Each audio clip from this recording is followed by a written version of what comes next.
Okay hello students. So last class के अंदर हमने एक टॉपिक स्टार्ट किया था, क्या रेगुलेशन ऑफ ब्रीदिंग के बारे में। क्या पढ़ा था हमने? रेगुलेशन ऑफ रेस्पिरेशन या फिर हम बोल सकते हैं रेगुलेशन ऑफ ब्रीदिंग। ठीक है, तो उसमें मैं आपको एक पॉइंट में ऑलरेडी डिस्कस कर चुकी हूँ, दैट इज द डीआरसी। तो हमने क्या पढ़ा था कि डीआरसी 0.2 सेकंड के लिए सिग्नल रिलीज करेगा, तो उस केस में क्या होगा, मसल्स के अंदर कॉन्ट्रैक्शन होगा, तो अल्टीमेटली क्या हो जाएगा, फिर इनहेलेशन हो जाएगा। और ये मसल्स में कॉन्ट्रैक्शन कौन सी वाली, तो हमने पढ़ा था एक्सटर्नल इंटरकॉस्टल मसल्स और दूसरा डायाफ्राम था। क्लियर? और नेक्स्ट 0.3 सेकंड के लिए ये कोई भी सिग्नल रिलीज नहीं करेगा, तो ये क्या हो जाएगा, रिलैक्स हो जाएगा। तो उस कंडीशन में क्या हो जाएगा, फिर एक्सलेशन हो जाएगा। और बेसिकली ये सिग्नल किसके लिए रिलीज कर रहा है, for inspiration. So that's why इसको क्या बोला जाएगा, इंस्पिरेटरी सेंटर। अगर हम लोगों ने इसको ग्राफ के थ्रू बनाया था, तो यहाँ पे ये 0.2 सेकंड के लिए सिग्नल रिलीज करेगा, नेक्स्ट 0.3 सेकंड के लिए कोई सिग्नल रिलीज नहीं होगा, फिर 0.2 सेकंड के लिए सिग्नल रिलीज होगा तो मसल्स कॉन्ट्रैक्ट हो जाएगी, एंड नेक्स्ट 0.3 सेकंड के लिए कोई सिग्नल रिलीज नहीं होगा तो मसल्स रिलैक्स हो जाएगी। सिंपल। अब उसके बाद आज हम लोग जो है यहाँ पे अब डिस्कस करने जा रहे हैं कौन सा, एक सॉरी वेंट्रल रेस्पिरेटरी सेंटर हम लोग डिस्कस करने जा रहे हैं। तो मेडुला ओब्लांगेटा के अंदर यहाँ पे दो रेस्पिरेटरी सेंटर होता है, एक जो डोर्सल साइड मतलब बैक साइड में होता है, और वेंट्रल साइड मतलब हमारे फ्रंट में होता है, क्योंकि हमारा ये वाला पोर्शन वेंट्रल है, तो ये वेंट्रली लोकेटेड होगा। सो दैट्स व्हाई हम लोग इसको क्या बोलेंगे, VRC, ventral respiratory centre, DRC, dorsal respiratory centre. So basically ये जो DRC है ना, ये एक्चुअली स्टिमुलेट करेगा किसको, ये स्टिमुलेट करेगा किसको, DRC को। बट ये DRC को इंस्पिरेशन के लिए इंड्यूस नहीं करेगा। यहाँ पे DRC के अंदर कुछ न्यूरॉन्स ऐसे होते हैं जो हमारी इंटरनल इंटरकॉस्टल मसल्स को इंड्यूस कर दे। क्या बोला मैंने, इंटरनल इंटरकॉस्टल मसल्स को, और अगर बोला जाए तो एब्डोमिनल मसल्स को। तो जैसे हम लोग जब योगा करते हैं ना, तो पढ़ा है ना अपने इंटरनल इंटरकॉस्टल मसल्स, तो हमारी जो रिब्स होती है, रिब्स के अंदर की साइड की तरफ क्या होता है, इंटरनल इंटरकॉस्टल मसल्स होती है। जब उनको मैं कॉन्ट्रैक्ट करूंगी तो हमारी जो रिब्स होते हैं वो नॉर्मल पोजीशन से और अंदर जाएंगे, तो क्या होगा, फोर्सफुल एक्सपायरेशन होगा, एंड फिर उसके बाद ये अगेन इंड्यूस करेगा for contraction in diaphragm and external intercostal muscles को। तो कुल मिला के कहने का मेरा ये मतलब है कि ये जो है ये फोर्सफुल ब्रीदिंग के लिए रेस्पॉन्सिबल है। ये क्या होगा, फोर्सफुल ब्रीदिंग के लिए रेस्पॉन्सिबल है। एंड फोर्सफुल ब्रीदिंग का मतलब यहाँ पे मैं एक्सपायरेशन की बात भी कर रही हूँ, और ब्रीदिंग मतलब मैं यहाँ पे इंस्पिरेशन की भी बात कर रही हूँ, तो ये दोनों को इंड्यूस करता है। बट ये मेनली कंसर्न होता है किसके लिए, एक्सपायरेशन के लिए। सो दैट्स व्हाई हम लोगों ने जैसे DRC को इंस्पिरेटरी सेंटर बोला था, वैसे ही हम लोग VRC को और एक्सपिरेटरी सेंटर बोलेंगे। क्या बोला जाएगा, एक्सपिरेटरी सेंटर, बिकॉज ये मेनली कंसर्न होता है इनके कॉन्ट्रैक्शन के अंदर, किनके, इनके कॉन्ट्रैक्शन के अंदर। तो ये कॉन्ट्रैक्ट हो जाएगी यहाँ पे, तो क्या होगा, फोर्सफुल इनहेलेशन होगा, ठीक है, सॉरी फोर्सफुल एक्सपायरेशन होगा, एक्सलेशन होगा। क्लियर हो गया? चलो, तो ये कहानी हो गई हमारे VRC के बारे में। तो ये कब एक्टिवेट होता है, ये एक्टिवेट होता है ड्यूरिंग एक्सरसाइज, सिर्फ ये एक्सरसाइज के टाइम एक्टिवेट होगा। अगर हम लोग जैसे स्लीपिंग पिल्स वगैरह खाते हैं ना, जिसमें नींद आने के बाद ये वाला जो पार्ट है वो एक्टिवेट नहीं होता है। कॉमन सेंस की बात है बेटा, जब हम लोग सो जाते हैं तो उसके बाद जो है आपको क्या फोर्सफुल ब्रीदिंग की जरूरत होगी क्या? नहीं ना। तो हम लोग बोलेंगे कि ये जो VRC होता है that is very very sensitive to sleeping pills. तो स्लीपिंग पिल्स हो गई, या इसके अलावा मैं बोलूं तो मॉर्फिन हो गया। मॉर्फिन आप लोग जानते हो क्या? नहीं। पॉपी सबने सुना है, हिंदी में अफीम सुना है, इंग्लिश में पॉपी बोलते हैं, हिंदी में अफीम बोलते हैं। तो अफीम जो होता है ना, ये मॉर्फिन, तो ये एक तरह की नशा है ना। हाँ, मॉर्फिन। तो जो लोग नशा करते हैं ना, तो उनके अंदर ब्रीदिंग रेट, तो बेसिकली ये क्या करेगा, VRC को इनहिबिट कर देगा। तो sensitive to sleeping pills morphine है ये। सो इनका काम क्या होता है, ये इसको इनहिबिट कर देंगे। क्या प्रॉब्लम है कुछ? मैं आपको लास्ट में सारी समरी बता दूंगी, टेंशन मत लो, अभी बस सुनते जाओ। अब हम यहाँ पे बात करने वाले हैं अम्मा के बारे में और पापा के बारे में। अम्मा मतलब मम्मी, ठीक है। तो यहाँ पे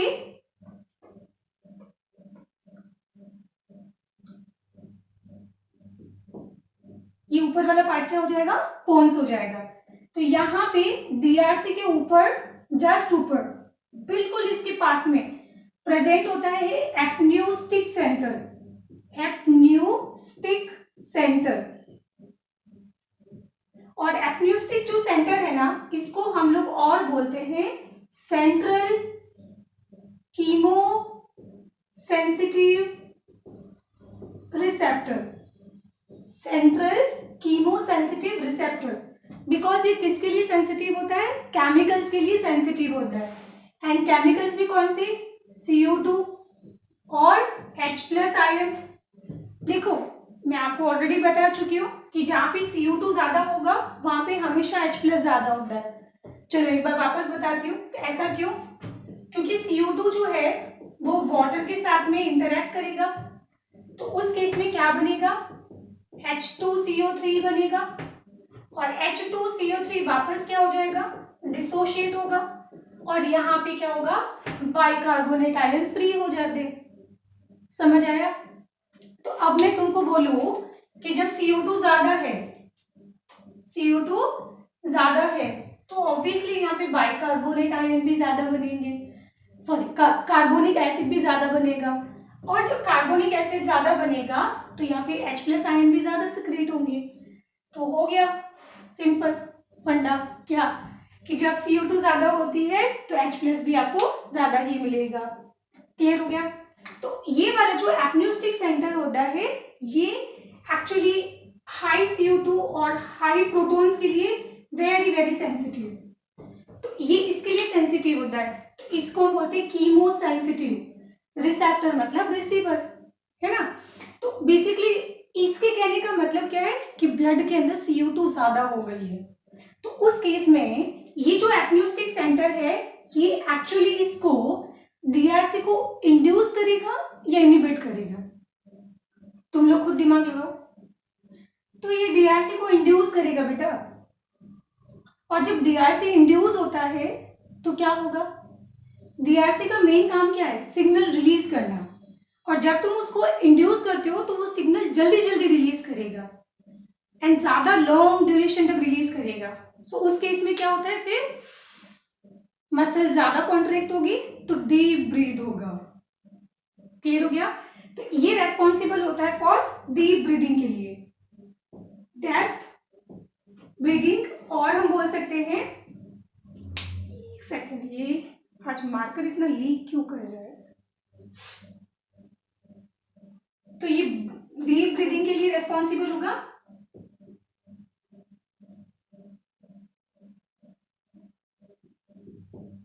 एंड यहाँ पे टाइम ड्यूरेशन को भी क्या कर देगा, ये इंक्रीज कर देगा इनहेलेशन को।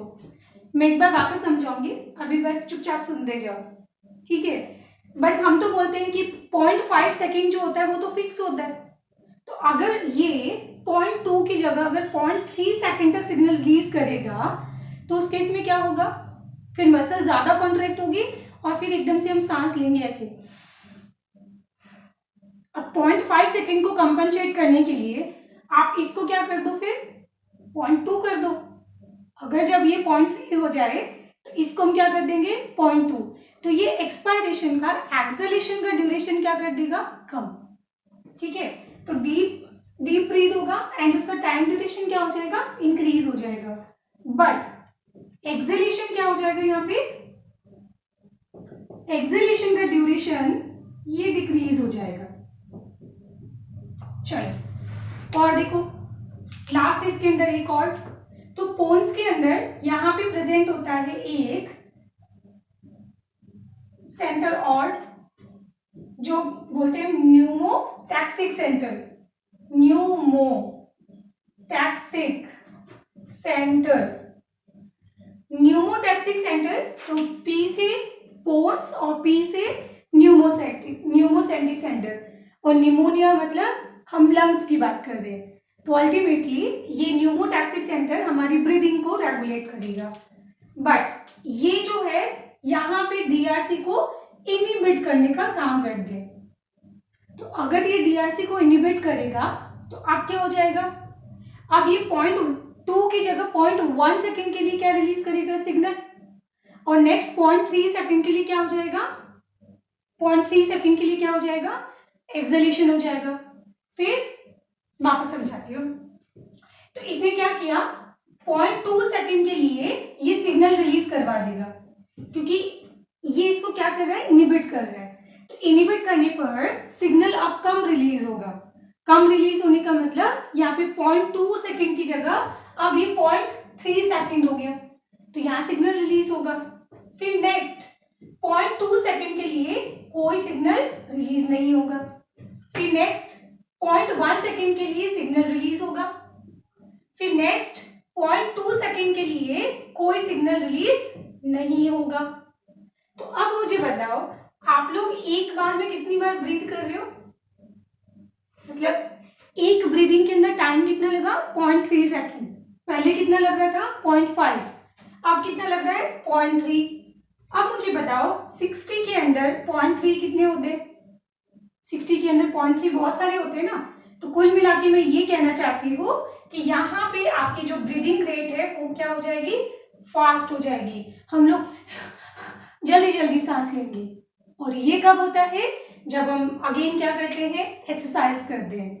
क्या करेंगे जब हम लोग एक्सरसाइज, तो जब हम लोग जल्दी जल्दी सांस लेते हैं तो उस केस के अंदर जो हमारे जो लंग्स होते हैं वो कंप्लीटली फिल नहीं हो पाते हैं। क्या आपको समझ आया, कोई प्रॉब्लम नहीं, हम इसको एक बार ग्राफ से वापस समझेंगे, टेंशन मत लो। ठीक है, सो ये न्यूमोटैक्सिक सेंटर हो जाएगा।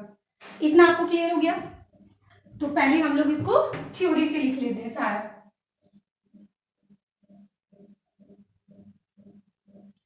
चलो तो बताओ इसमें कोई दिक्कत। अब देखो यहाँ पे एपन्यूस्टिक सेंटर और न्यूमोटैक्सिक सेंटर का मेन बेसिक काम होता है smooth transition of breathing. Smooth transition का मतलब तुम एक चीज सोचो कि ये 0.2 सेकेंड के लिए सिग्नल रिलीज किया तो एनालेशन हो गया।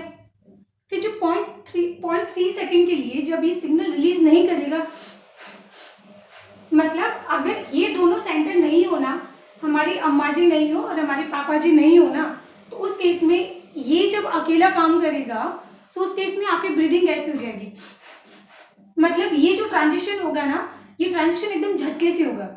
एकदम झटके से आप लोग सांस रोकोगे और एक्सहेलेशन होगा, और एकदम स्पीड में क्या होगा इनहेलेशन होगा। तो ये जो ट्रांजिशन होता है ना, जब हम लोग सांस छोड़ते हैं और लेते हैं तो बीच में जो एक स्मूथ ट्रांजिशन होता है ना, तो वो स्मूथ ट्रांजिशन किसकी वजह से होगा, इनकी वजह से, एपन्यूस्टिक सेंटर और न्यूमोटैक्सिक सेंटर। और कॉमन सेंस की बात है कि पापा थोड़े हमारे ऐसा होता है ना कि घर में स्ट्रिक्ट होते हैं और वो हर चीज के लिए मना करते रहते हैं। तो पी से न्यूमोटैक्सिक सेंटर, पी से पापा, और पापा जो है वो हमेशा थोड़ा मना करते रहते हैं, तो ये हो जाएगा इसका नेगेटिव इम्पैक्ट। और यहाँ पे हो जाएगी हमारी अम्मा मतलब मम्मी, और मम्मी जो होती है वो हमेशा हमेशा हर चीजों को हमें इंड्यूस करती रहती है, तो हमें ये क्या हो जाएगा फिर प्लस हो जाएगा। इतना समझ आया। बट एक चीज सोचो कि मम्मी अगर हमारी हर चीज को अगर पॉजिटिव करे तो क्या प्रॉब्लम होती है, हम बिगड़ जाते हैं। तो ऐसा ही सेम चीज कुछ यहाँ पे होता है। अगर तुम सोचो कि इस डीआरसी को ओनली अगर एपन्यूस्टिक सेंटर से रेगुलेट किया जाए, यहां से अगर सिग्नल नहीं आएगा तो क्या होगा, ये इसको क्या कर रहा है, पॉजिटिव कर रहा है। तो पॉजिटिव जब करेगा तो ये सिग्नल ज्यादा रिलीज करेगा। तो सिग्नल जब ज्यादा रिलीज करेगा, अब इसको कोई रोकने वाला नहीं है। तो मसल्स में कॉन्ट्रैक्शन कॉन्ट्रैक्शन कॉन्ट्रैक्शन कॉन्ट्रैक्शन और हमारे लंग्स ब्लास्ट हो जाएंगे। कौन समझ आएगा? तो मना करने वाला भी कोई होना चाहिए फॉर रेगुलेशन। अब तुम एक चीज सोचो कि अगर मान लो अम्मा नहीं हो और सिर्फ हमें पापा हमेशा मना ही करते रहे, तो अगर यहाँ पे एपन्यूस्टिक सेंटर अगर डैमेज हो जाए तो उस केस में ओनली क्या होगा, न्यूमोटैक्सिक सेंटर, और ये इसको सिग्नल रिलीज नहीं करने देगा। सो उस केस में क्या हो जाएगा, फिर अगेन हम लोग सांस ले नहीं पाएंगे, मसल्स में कॉन्ट्रेक्शन नहीं होगा, सांस ले नहीं पाएंगे और अल्टीमेटली फिर डेथ हो जाएगी। तो आप समझ आ रहे हो ना? तो इन दोनों का मेन काम होता है क्या, स्मूथ ट्रांजिशन के अंदर। ठीक है, तो अम्मा या मम्मी जो है हमें क्या करती है, पॉजिटिव करती है, एंड पापा जो है वो उसको क्या करेंगे, नेगेटिव करेंगे। सो प्लीज ऐसा नहीं होता है, पापा भी हमें बहुत सपोर्ट करते हैं। चलो, तो ये हो जाएगा नेगेटिव न्यूमोटैक्सिक सेंटर। क्या मैं इसको और स्विच ऑफ सेंटर बोल सकती हूँ, स्विच ऑफ डीआरसी, क्योंकि ये इसको बंद कर रहा है ना, तो ये क्या करेगा, इसको स्विच ऑफ कर देगा। इतना क्लियर हो गया? तो इसको नोट डाउन कर लीजिए आप लोग, फिर मैं आपको आगे बढ़ाती हूँ। यहाँ हो सकता है अभी इसके अंदर आपको बहुत सारे डाउट होंगे, तो इस डाउट को मैं सारे क्लियर करती हूँ। अभी देखो,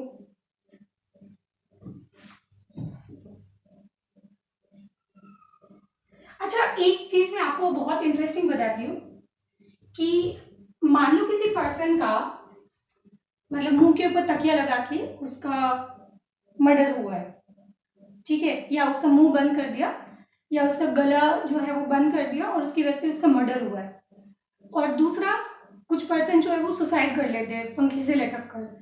तो आप कैसे आइडेंटिफाई करोगे कि इस पर्सन की डेथ सुसाइड से हुई है या फिर उसका मर्डर हुआ है? फिर उसका पोस्टमार्टम होता है ना, तो कैसे पता किया जाता है?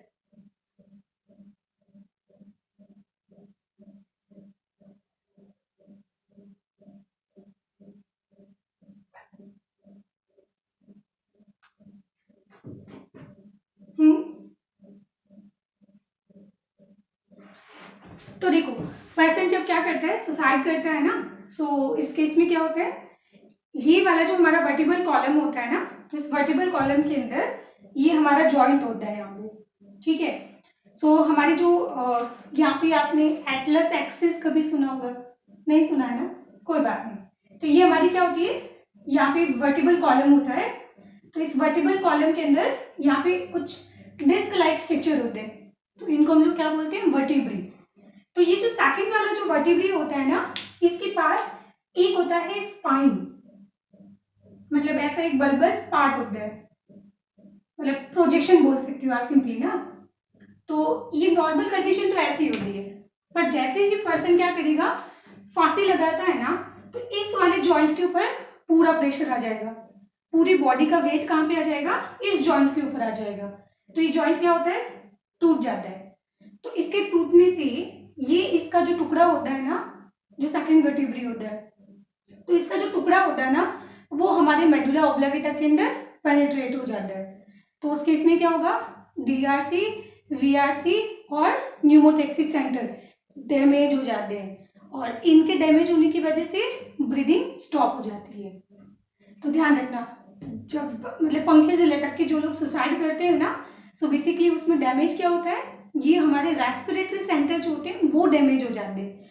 ट्रेकिया के बंद होने की वजह से डेथ नहीं होती है, ठीक है। तो ये डिफरेंस होता है यहाँ।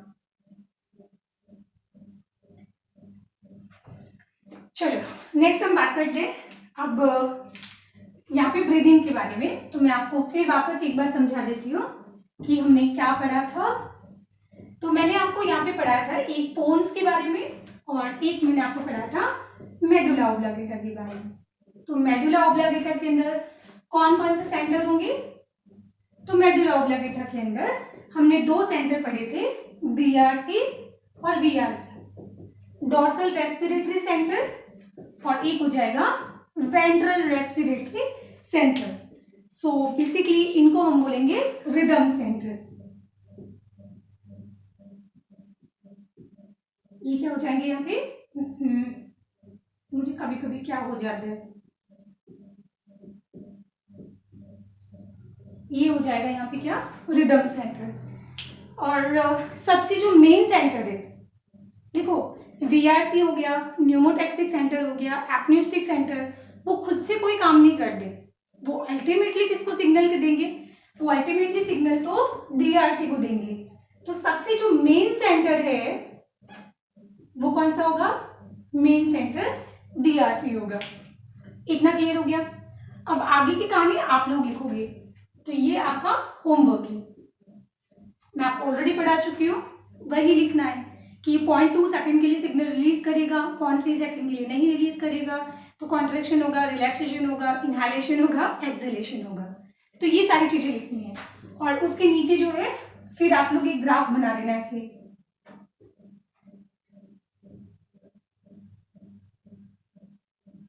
ठीक है? ये कितना है? ये वाला हो जाएगा यहाँ पे 0.3 सेकंड और ये वाला कितना हो जाएगा यहाँ पे? 0.2 सेकंड। क्लियर हो गया? अब हम बात करते हैं यहाँ पे क्या? वीआरसी के बारे में। तो वीआरसी क्या करेगा?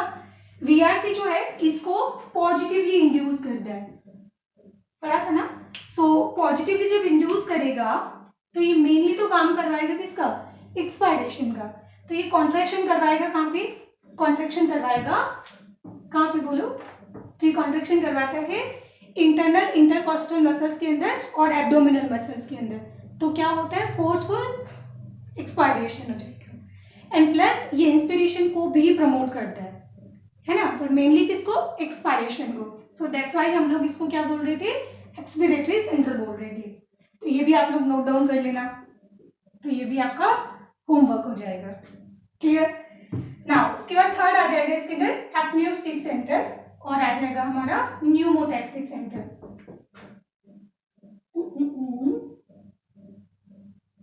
एपन्यूस्टिक सेंटर और न्यूमोटैक्सिक सेंटर। Apneustic centre. अब एपन्यूस्टिक का मतलब क्या होता है? Abnormal breathing. तो एपन्यूस्टिक जो है वो भी अगेन क्या करेगा? डीआरसी को पॉजिटिवली सिग्नल देगा, तो ये भी इसको पॉजिटिव सिग्नल देगा। तो उस कंडीशन में क्या हो जाएगा? ब्रीदिंग फास्ट हो जाती है ना? तो अब इसको अगर मैं ग्राफ से एक्सप्लेन करूं तो ये कुछ ऐसा हो जाएगा।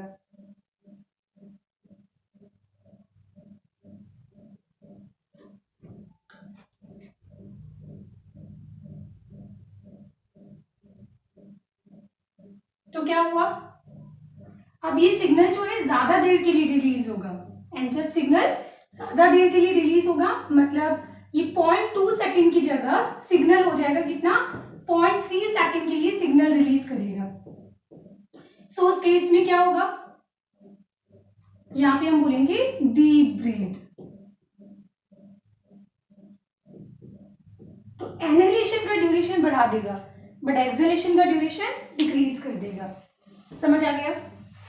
तो ये सिंपल सा हो गया इसके अंदर एपन्यूस्टिक सेंटर। तो ये भी इसको क्या करेगा? इंड्यूस करेगा। चलो फिर नेक्स्ट आ जाएगा इसके अंदर पोन्स। तो पोन्स के अंदर प्रेजेंट होता है न्यूमोटैक्सिक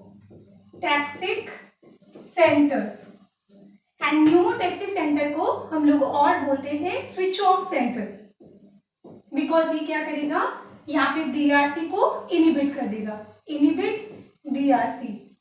तो डीआरसी को इनिबिट करने से क्या होगा? तो वो सिग्नल नहीं रिलीज करेगा। तो एक्चुअली अगर बोला जाए कंक्लूजन यहाँ पे कि both apneustic centre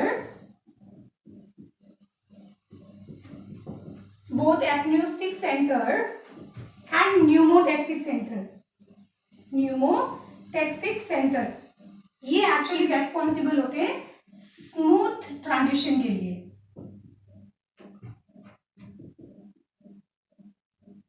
smooth transition के लिए रेस्पॉन्सिबल होते हैं। समझ आ गया? अब अगर मान लो कि मतलब ब्लड के अंदर ऑक्सीजन बहुत कम है, तो हम लोग जल्दी जल्दी सांस लेते हैं ना, तो सॉरी, अब मेरे कहने का मतलब ये है कि हमने अगर मान लो एपन्यूस्टिक सेंटर से अगर क्या किया, सिग्नल कम रिलीज हो रहा है और यहाँ पे ज्यादा सिग्नल रिलीज हो रहा है किससे,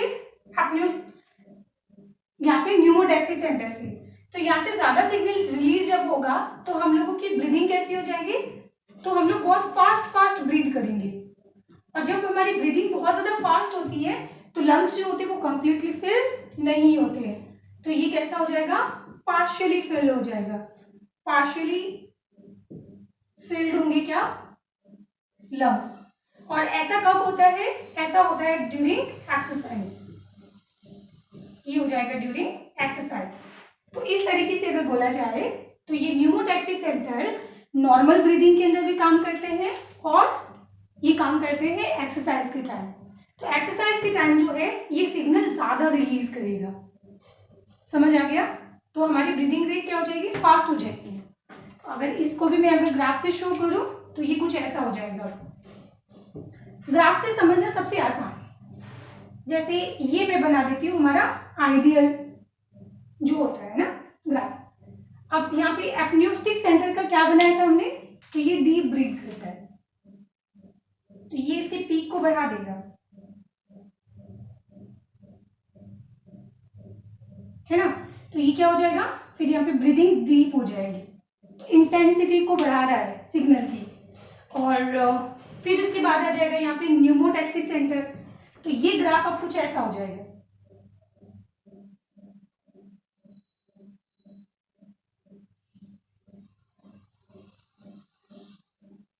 तो हम लोग जल्दी जल्दी सांस लेंगे ना, तो इनहेलेशन भी कम होगा और एक्सहेलेशन भी कम होगा, तो लंग्स जो होते हैं वो पूरे कंप्लीटली फिल्ड नहीं हो पाते।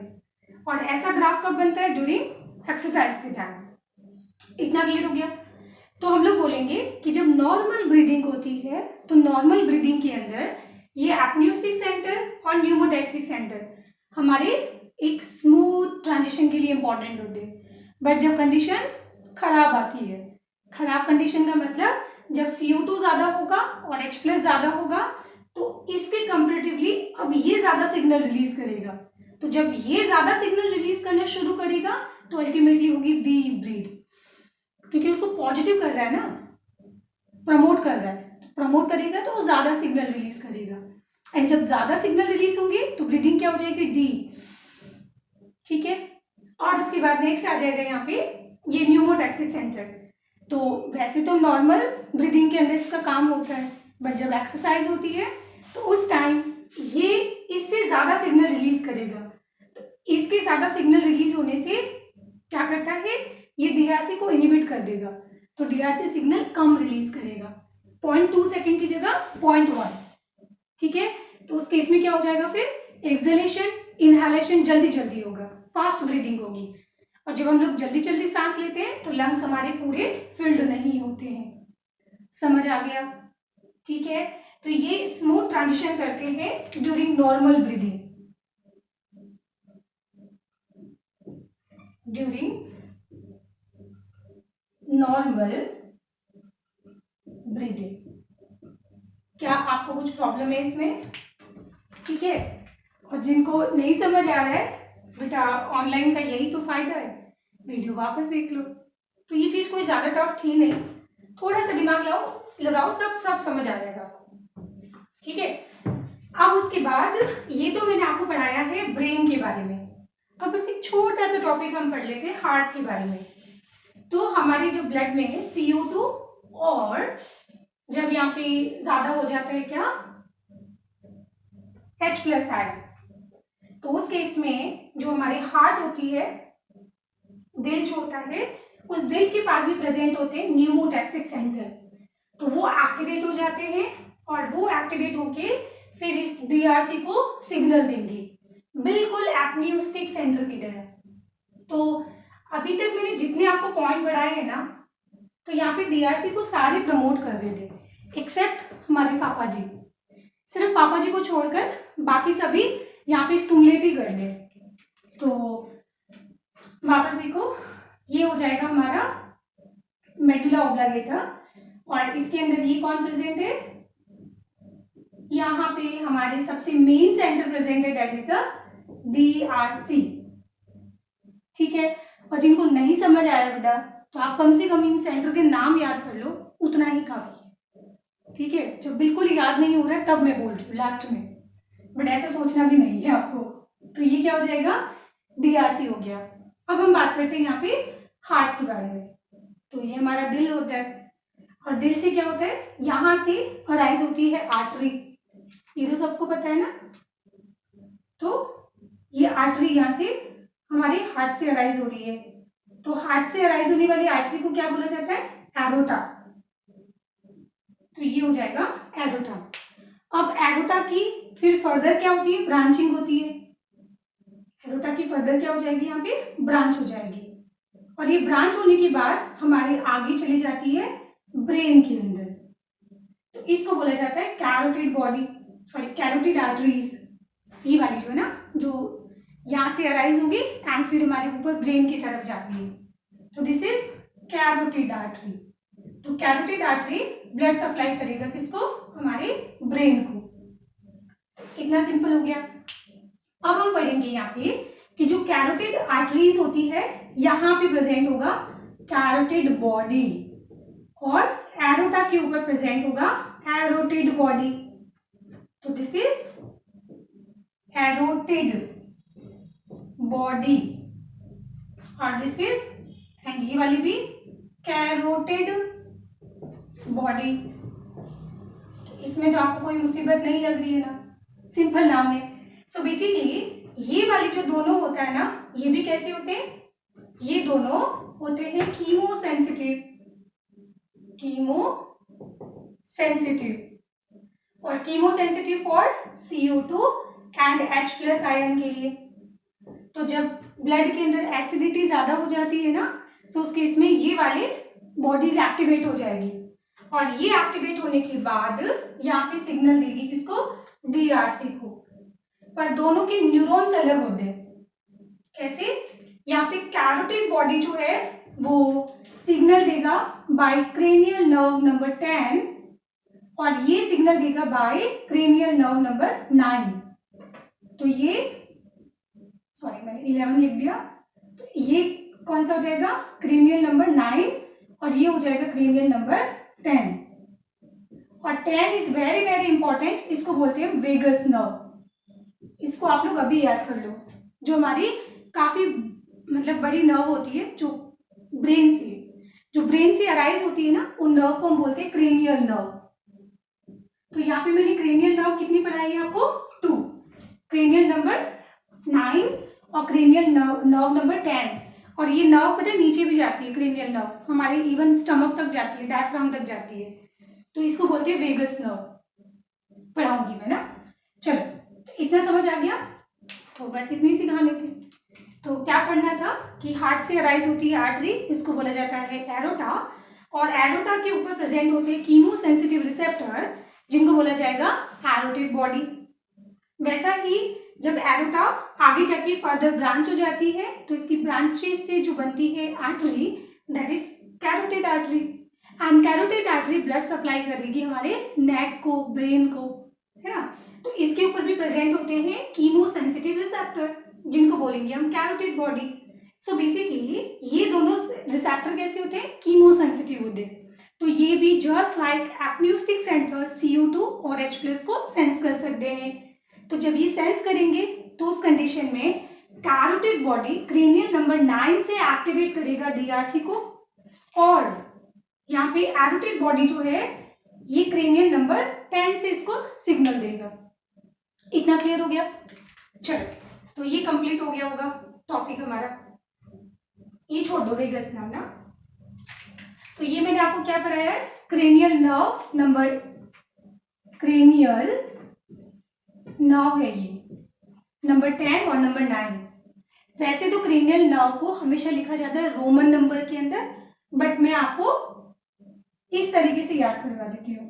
तो यहाँ पे मैंने 10 लिखा है और यहाँ पे मैंने 9 लिखा है। समझ आ गया?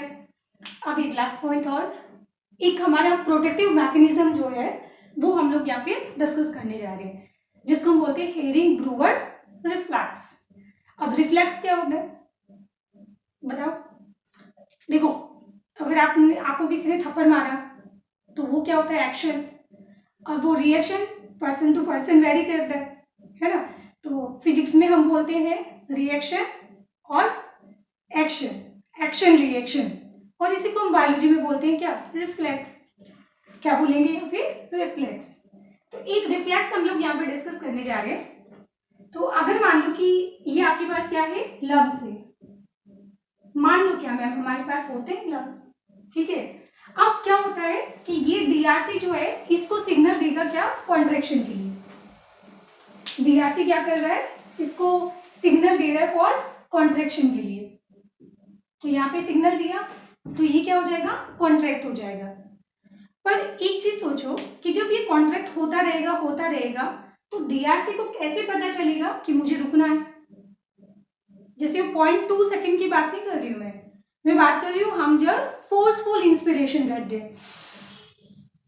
तब बताओ क्या होगा? तब डीआरसी को कौन स्टॉप करेगा? हाँ, तो उस केस में हम बोलेंगे कि हमारे जो लंग्स होते हैं, इन लंग्स के ऊपर प्रेजेंट होते हैं स्ट्रेच रिसेप्टर। अब स्ट्रेच तो आप लोग समझते ही हो ना, तो यहाँ पे क्या प्रेजेंट होंगे? स्ट्रेच रिसेप्टर होंगे।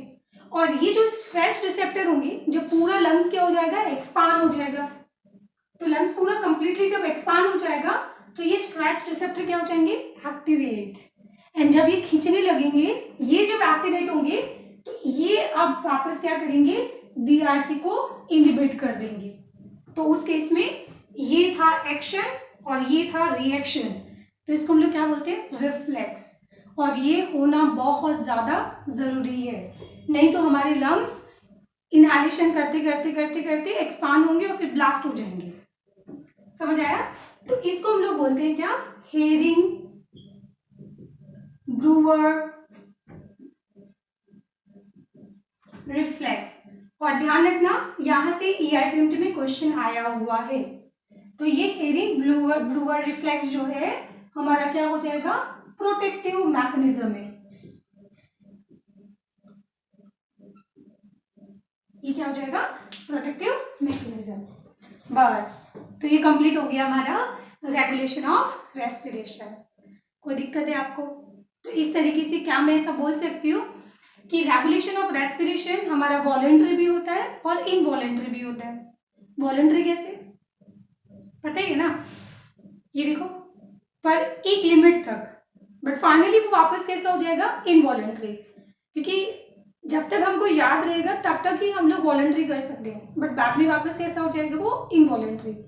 तो हम लोग बोलेंगे कि रेस्पिरेशन का जो रेगुलेशन होता है वो वॉलंटरी और इनवॉलंटरी दोनों होता है, ठीक है। और न्यूरल और केमिकल दोनों से रेगुलेट होता है, क्योंकि यहाँ पे न्यूरॉन से भी रेगुलेट हो रहा था जो आपने पढ़ाई थी, रेस्पिरेटरी सेंटर हो गए, ठीक है। और ये दूसरा केमिकल, तो केमिकल यहाँ पे मेन इंपॉर्टेंट कौन है? CO2 और H+। क्या आपको मैंने इस पूरी कहानी के अंदर ऐसा कभी बोला है क्या कि जब ऑक्सीजन कम हो जाए? नहीं ना। तो ऑक्सीजन की कमी कभी भी इन सेंटर्स को एक्टिवेट नहीं करती है। तो यानी पार्शियल प्रेशर ऑफ ऑक्सीजन अगर ड्रिप हो जाए, है ना, ड्रॉप हो जाए, तो उस केस में फिर क्या होगा? ये एक्टिवेट नहीं करता है किसी तरीके से। तो इसका मतलब कोई भी रिसेप्टर के ऊपर ऑक्सीजन की कमी को सेंस करने वाला कोई रिसेप्टर नहीं होता है, ठीक है। तो हम लोग बोलेंगे कि यहाँ पे पार्शियल प्रेशर ऑफ ऑक्सीजन का नो सिग्निफिकेंट रोल होगा यहाँ पे, और ये लाइन एनसीईआरटी के अंदर लिखी हुई है, no significant role of oxygen in regulation of breathing, ठीक है। तो इस तरीके से हम इस टॉपिक को यहीं पे ओवर कर देते हैं।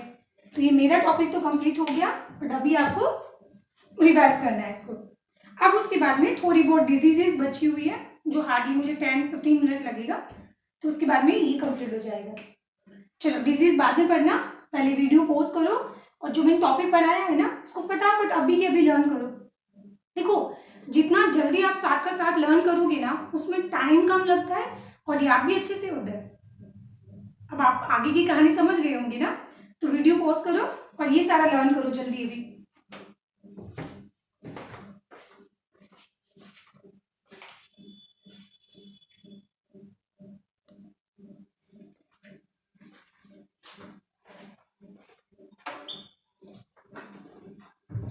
चलो, तो अब आपकी इसके अंदर थोड़ी सी डिजीज है जो हम लोग कंप्लीट कर लेते हैं। हार्डली 5 मिनट और लगेगा या 10 मिनट्स, इससे ज्यादा अब नहीं है, ठीक है। तो एक और चीज मैं बोल देती हूँ, अगर आपसे ये रेगुलेशन ऑफ ब्रीदिंग नहीं पढ़ा जाता है तो आप सिर्फ जो एनसीईआरटी के अंदर लिखा हुआ है ना, सिर्फ इतना पढ़ लो। इतना तो कर ही सकते हो ना, जो सिर्फ एनसीईआरटी के अंदर लिखा हुआ है ना, उतना सब बस, बहुत मेहरबानी है, ठीक है। इतना भी मोर देन सफिशिएंट है। बट मेरा पढ़ाना जरूरी था बेटा, क्योंकि कुछ बच्चों को सीरियस एम्स लेवल की तैयारी करनी है ना, तो आपके पास दोनों ऑप्शन है। चलो आगे देखो, अब हम पढ़ेंगे यहाँ पे रेस्पिरेटरी डिसऑर्डर के बारे में। तो रेस्पिरेटरी डिसऑर्डर या डिजीजेस के बारे में, डिसऑर्डर या फिर इसको हम लोग डिजीजेस भी बोल सकते हैं। तो यहाँ पे सबसे पहले अपने पास आएगा कौन सा, हाइपोक्सिया। एंड हाइपोक्सिया का मतलब क्या होता है कि ब्लड के अंदर जब ऑक्सीजन कॉन्सेंट्रेशन क्या हो जाएगा, कम हो जाएगा। तो हमारे जितने भी जो वाइटल ऑर्गन होंगे एंड जब उनको ऑक्सीजन सप्लाई नहीं होगी तो ऑब्वियसली फिर क्या होती है, प्रॉब्लम आती है ना, वीकनेस आती है, चक्कर आने शुरू हो जाते हैं। तो दिस इज हाइपोक्सिया। अब ये लो ऑक्सीजन ब्लड में क्यों हो सकता है? या तो हो सकता है कि आप हिल स्टेशन पे घूमने जा रहे हो, है ना, तो इसको बोला जाएगा हाइपोक्सिक हाइपोजिया। हाइपोक्सिक हाइपोजिया, एक तो ये हो गया हाइपोक्सिक हाइपोजिया। और दूसरा, अगर हमारे ब्लड के अंदर कमी है आरबीसी की, हीमोग्लोबिन की, so this is anaemic hypoxia. This is anaemic hypoxia. तो सिंपल सा बात है कि यहाँ पे क्या होगा, आरबीसी का नंबर क्या हो जाएगा, कम हो जाएगा, एंड हीमोग्लोबिन जब क्या हो जाता है, कम हो जाता है। तो दिस इज एनीमिक हाइपोक्सिया। अब हम लोग जब माउंटेन पे घूमने जाते हैं ना, हिल स्टेशन पे, तो आप सब लोग जानते हो कि वहां पे ऑक्सीजन क्या होने लगती है, कम होने लगती है। और मैं फिर बोल रही हूँ बेटा, यहाँ से ओलंपियाड का एक अच्छा क्वेश्चन आता है। और ये जो मैं अब चीज पढ़ा रही हूँ ना, ये एग्जैक्टली सेम टू सेम आपका 12th क्लास में एडेप्टेशन में दिया हुआ है। तो आप इसको यहीं पढ़ लो जल्दी से। तो हाइपोक्सिक हाइपोजिया में हम बोलेंगे कि जैसे जैसे हम माउंटेन के ऊपर लेवल पे जाएंगे तो यहाँ पार्शियल प्रेशर क्या होने लगेगा, मतलब टोटल प्रेशर भी कम हो जाता है ना। जैसे प्लेन के अंदर होता है यहाँ पे 760 mmHg, तो जब हम ऊपर माउंटेन के ऊपर जाएंगे तो यहाँ पे प्रेशर हो जाएगा मान लो 500 mmHg, इतना डिक्रीज हो गया। तो ऑफकोर्स जब यहाँ पे 760 कम हो रहा है तो यहाँ पे ऑक्सीजन का पार्शियल प्रेशर कितना था, तो हमने यहाँ पे ऑक्सीजन का पार्शियल प्रेशर पढ़ा था अप्रॉक्स 160, मीन्स था ये कितना 159 mmHg। बट 500 का 21% निकालो, तो 5% का 21%, मैं इसको राउंड फिगर कर देती हूँ 20, तो सॉल्व करना इजी हो गया ना। तो ये कितना हो गया 100, तो यहाँ पे पार्शियल प्रेशर ऑफ ऑक्सीजन कितना हो जाएगा, ये हो जाएगा 100 mmHg। तो ऑब्वियसली क्या होगा, यहाँ पे टोटल प्रेशर भी कम होगा, तो अल्टीमेटली पार्शियल प्रेशर भी यहाँ पे क्या होगा, ऑक्सीजन का कम हो जाएगा। तो फिर सांस लेने में क्या होने लगती है, दिक्कत होने लगती है, फिर चक्कर आने लगती है, वॉमिटिंग आने लगते हैं। तो ये सारे सिम्टम्स होते हैं। बट अगर हम लोग हिल स्टेशन पे बहुत ज्यादा लंबे टाइम तक अगर रुक जाए, या जो लोग यहीं पे पैदा होते हैं, तो उनके अंदर देखा होगा कोई उनकी स्किन जो होती है रेड ज्यादा होती है। ऐसा क्यों? अब इस चीज को कंपनसेट करने के लिए इनके अंदर नंबर ऑफ आरबीसी क्या हो जाएगा, इंक्रीज हो जाएगा, है ना, और नंबर ऑफ हीमोग्लोबिन भी क्या हो जाएगा, इंक्रीज हो जाएगा, मीन्स अमाउंट ऑफ हीमोग्लोबिन भी इंक्रीज हो जाएगा। यहाँ पे 14 to 16 मिलीग्राम पर 100 ml पढ़ा था ना, तो अब इसकी जगह इनमें 17-18 मिलीग्राम पर 100 ml हो जाएगा। तो वो ज्यादा से ज्यादा ऑक्सीजन को कैप्चर करने की कोशिश करेगा। तो ये चीज क्या हो जाएगा, दिस इज एडेप्टेशन। तो ये हो जाएगा यहाँ पे क्या, एडेप्टेशन। बट एक वेरी वेरी इंपॉर्टेंट चीज, ऑक्सीजन की एफिनिटी क्या हो जाएगी, कम। बस हीमोग्लोबिन की एफिनिटी क्या हो जाएगी, कम हो जाएगी। और ये एनटीएससी का ओलंपियाड का फेवरेट क्वेश्चन है, क्योंकि यहाँ बच्चा इलायची खाएगा। उनको ये लगता है कि हिल स्टेशन पे जब हम लोग जाते हैं ना, तो वहां पे क्या होना चाहिए, प्रेशर कम है, ऑक्सीजन को ज्यादा बाइंड करवाना है। तो ऑक्सीजन को ज्यादा बाइंड करवाने के लिए हीमोग्लोबिन की एफिनिटी को तो बढ़ाना चाहिए। और आप तो बोल रहे हो मैडम हीमोग्लोबिन की एफिनिटी को कम करना है। बेटा हमारा सिर्फ काम ये नहीं होता है कि ऑक्सीजन को हीमोग्लोबिन के साथ बाइंड करवा दो, हमारा एक और दायित्व बनता है, कर्तव्य बनता है कि इस हीमोग्लोबिन को जब हम सेल के पास लेके जाएंगे ना, तो ये यहाँ पे इस ऑक्सीजन को छोड़े भी तो सेल के पास, टिश्यू के पास ये ऑक्सीजन को जल्दी छोड़ दे, तो उसके लिए हम लोग इसकी एफिनिटी को कम कर देंगे। समझ आया? फिर तुम पूछोगे कि मैडम अगर एफिनिटी कम होगी तो एटमॉस्फेयर से ये ऑक्सीजन तो कम कैप्चर करेगा। हाँ तो सही है, बट उस चीज को कंपनसेट करने के लिए हमने यहाँ पे हीमोग्लोबिन का अमाउंट भी तो बढ़ाया है और आरबीसी का नंबर भी तो बढ़ाया है, वो भी तो देखो आप। समझ आया? तो ये ध्यान रखना, हीमोग्लोबिन की एफिनिटी को क्या किया जाएगा, कम किया जाएगा, ताकि वो टिश्यू लेवल पे सेल्स के पास जाके ऑक्सीजन को वापस छोड़ भी दे। ठीक है, तो ये कहानी होती है।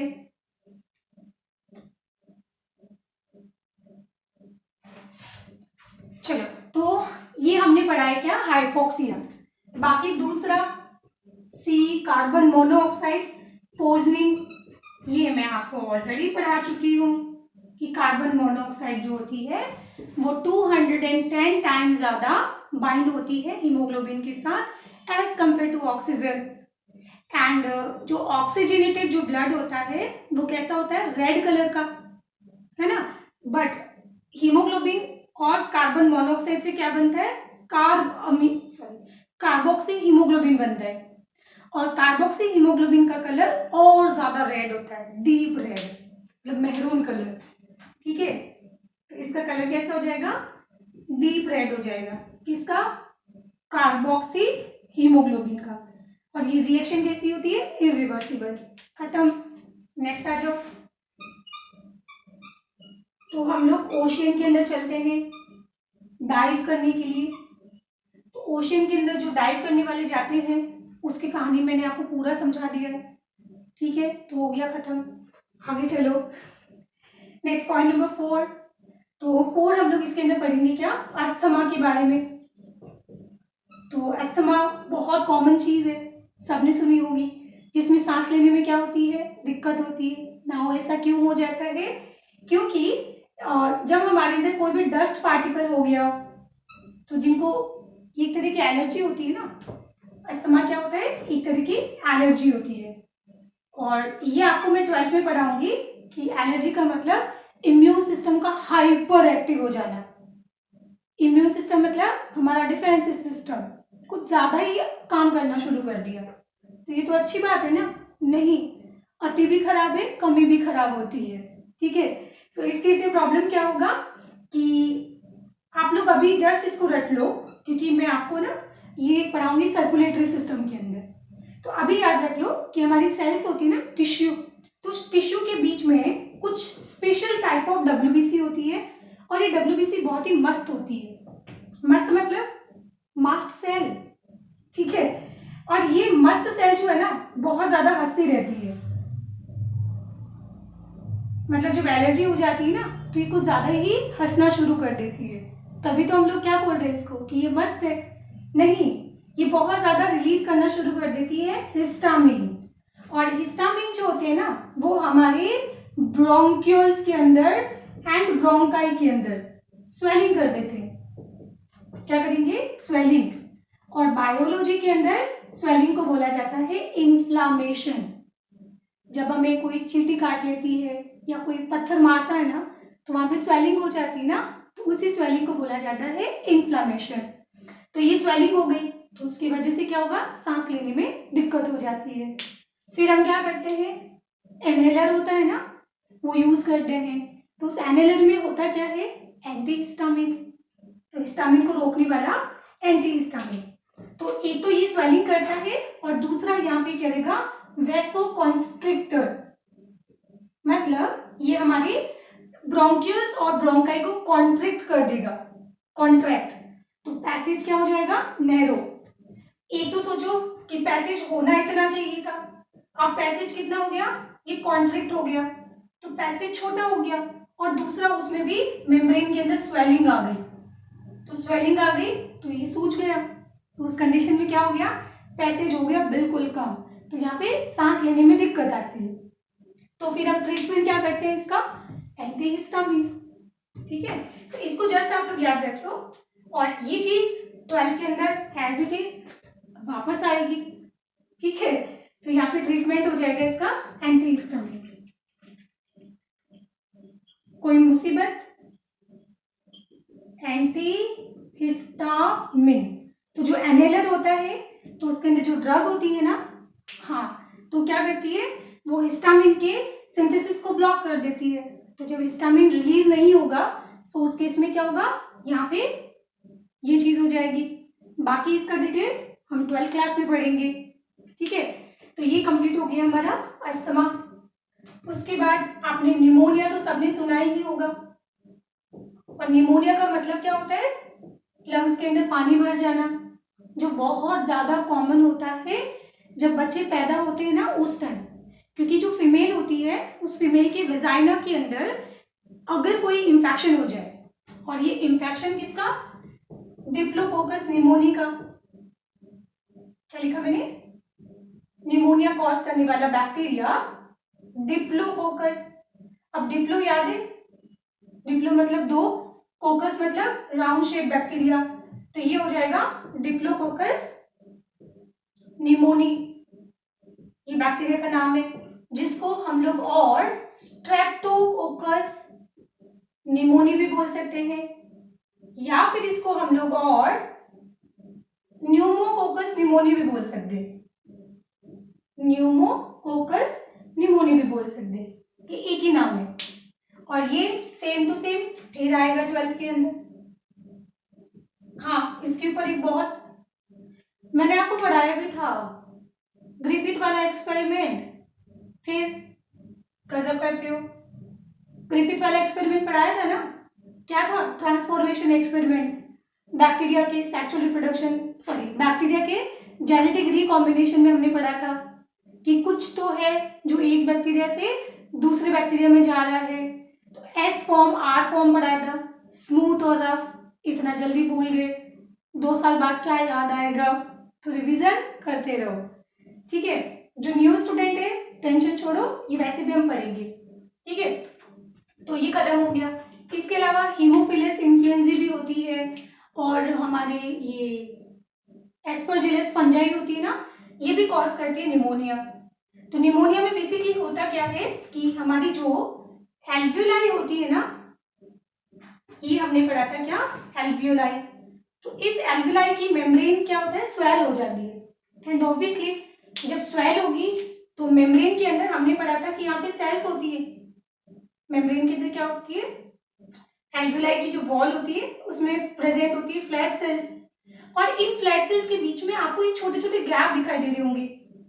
तो अगर मान लो एक प्लास्टिक है, इलास्टिक, और उस इलास्टिक के अंदर मैंने एक छोटा सा छेद किया, और फिर इलास्टिक को आप खींचो तो क्या हो जाएगा?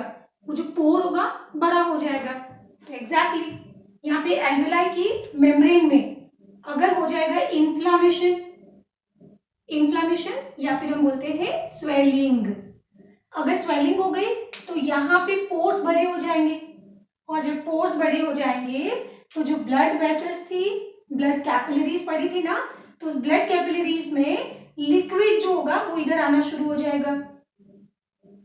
तो लिक्विड जब यहाँ पे आएगा तो यहाँ पे वाटर फिल्ड होना शुरू हो जाएगा। तो इसी को तो हम क्या बोलते हैं, लंग्स में पानी भर जाना इज निमोनिया। और जब एल्वेलाई पूरी पानी से भर जाएगी तो फिर गैसियस एक्सचेंज नहीं होगा। सो बेसिकली हम बोलेंगे कि ये इन्फ्लामेशन कहाँ पे करवाएगा, इन्फ्लामेशन इन रेस्पिरेटरी मेम्ब्रेन, रेस्पिरेटरी मेम्ब्रेन। तो अगर आपको नहीं समझ आ गया तो मुझे कॉल घुमा देना, ठीक है, आपको फोन पे पूरा मैं एक्सप्लेन करूंगी। बाकी तो ये चीज समझ आ गई होगी। बस 2 चीज इसके अंदर और बची है, इसको हटा दो, ठीक है। तो बस 2 चीजें इसके अंदर और बची है। एक इसके अंदर बचा है हमें एम्फाइसीमा, जो फिर 12th में वापस आएगा। तो मैंने आपको बोला भी था 20 से लेकर 30% सिलेबस हमारा निपट जाएगा 11th के अंदर ही। तो 12th के अंदर जब टाइम बचेगा तो हम 11th फिर वापस पढ़ेंगे और खूब प्रैक्टिस करेंगे उसकी। तो टेंशन मत लो, तुम्हारे लिए बहुत सारी प्लानिंग है, बस आप जो मैं बोलती हूँ बिल्कुल वैसा कर दे जाओ, ठीक है। बाकी मैजिक आपको 2 साल बाद मैं बताऊंगी। तो नाउ आगे देखो, हम लोग पढ़ रहे थे यहाँ पे एम्फाइसीमा के बारे में। तो एम्फाइसीमा को सिंपल सा अगर हम समझे, सीमा, कौन, सीमा, एम्फाइसीमा, तो इसका मतलब होता है एक्सेस एयर इन लंग्स। ये भी अगेन 12th क्लास में पूरा आएगा अगेन एज इट इज। तो एक्सेस एयर इन लंग्स, अब होता क्या है ये, तो हमने पढ़ा था कि ये होती है एल्वियोलाई, ये क्या होता है एल्वियोलाई, ठीक है। और इन एल्वियोलाई के अंदर यहाँ पे जो लोग सिगरेट पीते हैं ना, क्या पीते हैं, जो लोग सिगरेट पीते हैं, तो यहाँ पे सिक्रेट होता है ट्रिप्सिन एंजाइम। क्या मैडम, ट्रिप्सिन तो हमने 10th क्लास में डाइजेस्टिव सिस्टम में पढ़ा था, तो कोई प्रॉब्लम नहीं, यहाँ पे भी पढ़ लो। तो लंग्स में भी सिक्रेट होता है क्या, ट्रिप्सिन। तो ट्रिप्सिन करेगा क्या, ये एल्वियोलाई के बीच में जो कॉमन वॉल है, इस कॉमन वॉल को वो डिसॉल्व कर देगा। तो इस तरीके से एल्वियोलाई एक ही बन जाएगी। तो अब इसकी वजह से प्रॉब्लम क्या होगा कि जितना हम लोग गैस इनहेल करेंगे ना, उतना गैस वापस बाहर नहीं जा पाएगा। कहने का मतलब ये हुआ कि जब हम लोग सांस ले रहे हैं ना, तो ये एल्वियोलाई क्या हुई, एक्सपांड हुई, और उसके बाद में इसको इतना कॉन्ट्रैक्ट होना था, फिर एक्सपांड हुई, फिर इतना कॉन्ट्रैक्ट होना था, फिर एक्सपांड हुई और इतना कॉन्ट्रैक्ट होना था। बट अब जब एम्फाइसीमा हो जाएगा और ये एल्वियोलाई जब ऐसी हो जाएगी, तो क्या हो जाएगा, ये कॉन्ट्रैक्शन होगा और ये रिलैक्सेशन, ये कॉन्ट्रैक्शन, ये रिलैक्सेशन, ये कॉन्ट्रैक्शन और ये रिलैक्सेशन। मतलब एल्वियोलाई यहाँ पे पूरी तरीके से कॉन्ट्रैक्ट नहीं हो रही है। जब तक ये पूरी तरीके से कॉन्ट्रैक्ट नहीं होगी तब तक जो इसके अंदर गैस CO2 है वो बाहर निकलेगी क्या, नहीं ना। ऑक्सीजन अंदर आएगी क्या, नहीं ना। तो प्रॉपर जब एक्सचेंज ऑफ गैसेस नहीं होगा तो इन पर्सन्स के अंदर क्या प्रॉब्लम होगी, तो इन पर्सन्स के अंदर ब्लड के अंदर CO2 का लेवल बढ़ता जाएगा और ऑक्सीजन का लेवल कम होता जाएगा। तो ये फिर हमने पढ़ लिया सिगरेट का प्रॉब्लम। सो हमारी बॉडी के अंदर यहाँ पे सिक्रीट होता है ट्रिप्सिन को रोकने वाला एंटी ट्रिप्सिन। क्या होता है, एंटी ट्रिप्सिन। ये हमारी बॉडी खुद से सिंथेसाइज करती है, बट जो लोग सिगरेट पीते हैं ना, तो सिगरेट पीने वालों के अंदर ये एंटी ट्रिप्सिन जो होता है वो सिक्रीट होना बंद हो जाता है। तो जब ये सिक्रीट होना बंद हो जाएगा तो ओनली कौन सिक्रीट होगा, ट्रिप्सिन। सो उस केस में उनकी जो लंग्स होंगे एल्वियोलाई इस तरीके से होती जाएगी। समझ आ गया, तो ये कहानी पूरी आप लिख लेना। इसको मैं अगर शॉर्ट में लिखूं तो this is alpha anti trypsin. क्या लिखा मैंने, AAT, और ये AAT हम 12th क्लास में वापस पढ़ेंगे। तो ये AAT alpha anti trypsin use होता है for treatment of emphysema disease. याद रखना 12th क्लास में 2 बार वापस आएगा, एक इम्यून सिस्टम वाले चैप्टर के अंदर और दूसरा दूसरा बायोटेक वाले चैप्टर के अंदर, हाँ वहां पे ये A8 लिखा हुआ है। चलो, और उसके बाद इसके अंदर जाएगा लास्ट पक्का ऑक्यूपेशनल। तो यहाँ पे आ जाएगा इसके अंदर ऑक्यूपेशनल, क्या बोलेंगे इसको, डिसऑर्डर। ऑक्यूपेशनल डिसऑर्डर का मतलब हुआ कि जो लोग माइंस के अंदर काम करते हैं या जो कॉटन इंडस्ट्री के अंदर काम करते हैं, जहाँ पे कपड़ा बनता है ना या चटाई वगैरह बनती है, तो कॉटन इंडस्ट्री हो जाएगा, ठीक है। और जैसे माइंस कौन कौन सी हो सकती है, या जो पत्थर का काम करते हैं, जैसे अभी का सामने काम चल ही रहा है, शायद आपको बिल्कुल थोड़ी थोड़ी आवाज आ रही होगी। सो जो पत्थर होता है ना, तो पत्थर के अंदर क्या होता है, बेसिकली सिलिका। और जब कोई थ्रेड हो, ये मान लो कोई धागा है और इस धागे के अंदर यहाँ पे डिपॉजिट हो जाए क्या, सिलिका। तो ये सिलिका का एक फाइब्रस जो स्ट्रक्चर बनता है, इसको हम लोग क्या बोलते हैं, एस्बेस्टोसिस। एस्बेस्टोसिस, एस्बेस्टस, इसको क्या बोला जाएगा, एस्बेस्टस। और एस्बेस्टस का मतलब सिलिशियस फाइबर। तो अगर लंग्स के अंदर अगर मान लो पत्थर की कटाई चल रही है, तो वो बहुत सारा जो डस्ट पार्टिकल उड़ता है सिलिका, वो लंग्स के अंदर क्या होता जाएगा, डिपॉजिट होता जाएगा। या जो लोग ना माइंस के अंदर काम करते हैं, तो वहां पे क्या हो जाएगा, ये एस्बेस्टस भी डिपॉजिट होने लगेगा लंग्स के अंदर, है ना। तो सिलिका अगर डिपॉजिट होता है तो इसको बोला जाएगा सिलिकोसिस। क्या बोलेंगे आप, सिलिकोसिस। और अगर एस्बेस्टस डिपॉजिट होता है, एस्बेस्टस, अगर ये डिपॉजिट होगा तो इसको बोला जाएगा एस्बेस्टोसिस, ठीक है। या फिर इसमें कोटन डिपॉजिट भी हो सकता है एंड कोल डिपॉजिट भी हो सकता है, जो कोल माइंस के अंदर काम करते हैं, है ना। तो अल्टीमेटली हम बोलेंगे कि इसमें होता क्या है, अगेन इन्फ्लामेशन इन लंग्स। और इन्फ्लामेशन का मतलब स्वेलिंग होने लग जाएगी और लंग्स के अंदर रेडनेस हो जाती है, एंड कभी कभी ये फाइनली कैंसर भी कॉज कर सकता है, ठीक है। तो इन्फ्लामेशन मतलब स्वेलिंग एंड रेडनेस होना शुरू हो जाती है, कहाँ पे, इन लंग्स। तो इसी के साथ में ये हमारा चैप्टर कंप्लीट हो गया है। तो बताओ, कोई गिले शिकवे आपको इस चैप्टर से?